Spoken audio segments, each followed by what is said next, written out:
Here we are again. We seem to be. It's 2025. It's the third Anthropy at the Eden Project. Volans has been a supporter of Anthropy since before the first Anthropy in 2022. We're doing a panel on traits of businesses of the future. A really engaged group of people came to discuss with us. What does it feel like if business is for good, and how do we do that? Phil, who has done this work around systems collapse, so the collapse of the water system, food system, ecology and so on, he encouraged us to look into that and to sit with that darkness and that fear and in a sense allow that to inspire us. We need fundamental structural cross-system transformation. And I think one of the key things that were coming out were these notions of love and power, which sound quite strange in the context of talking about systemic change and structures of business and government regulation and policy. But I think that's a sign of the types of change that are entering into the discourse here.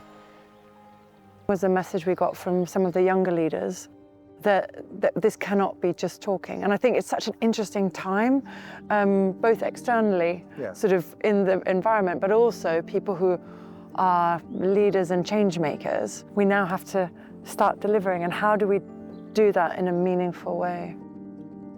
I think there's been some really good challenging conversations this year. There's an awful lot of talking about all this stuff, and we do need action. If we always do what we've always done, we'll always get what we've always got. The choice to do something isn't much of a choice anymore. We just need to get this collective shift from being knowing of the facts to actually feeling the facts and doing. I think there's been more questions from the audience, more challenge to what the expectation is of a session, and also this idea that we are continuing to perpetuate this existing system, and discussions around how do we not do that? How do we establish a new system?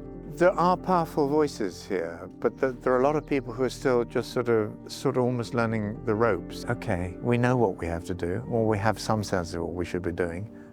Let's try and work out how best to do that. When people talk about companies need time to transition, I kind of go, no, no, no, because it's never going to be comfortable.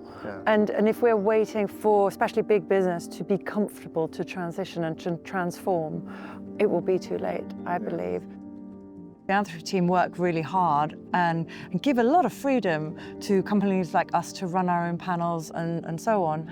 But then they also come under criticism that some of the panels have not been diverse or lack of young people and young people's voices, even though there are lots of emerging leaders here. So it's really interesting how Anthropy continues to be a living organism that will evolve and hopefully just continue to get better and drive that action. We're back from Anthropy, almost 2 weeks since it kicked off, and it feels like a lot has happened in those 2 weeks. We've got to step up, we've got to think about system change in a way that we haven't done for a very long time. Did we see evidence of that in Anthropy? In bits and pieces, it was too fragmented. So I think we had a lot of people talking systems change at Anthropy, and a lot of people wanting to talk about action, but it's very difficult to break certain molds. This comes back to, I guess, the initial thought around Anthropy: can we create a strong manifesto for Britain, for the world, but how we do that and how we involve a wider group of people of different types of power, how we get more politicians and people who are sitting with levers of business and finance really involved in a serious way. Anthropy has to be everywhere. It has to be disseminated. It has to be in every conversation we're having. I don't think it has yet reached that sort of point of critical mass, but that's the challenge that we collectively now face. Sure, and I guess that's the kind of thing we're working for, is systemic change, and supporting Anthropy as part of that.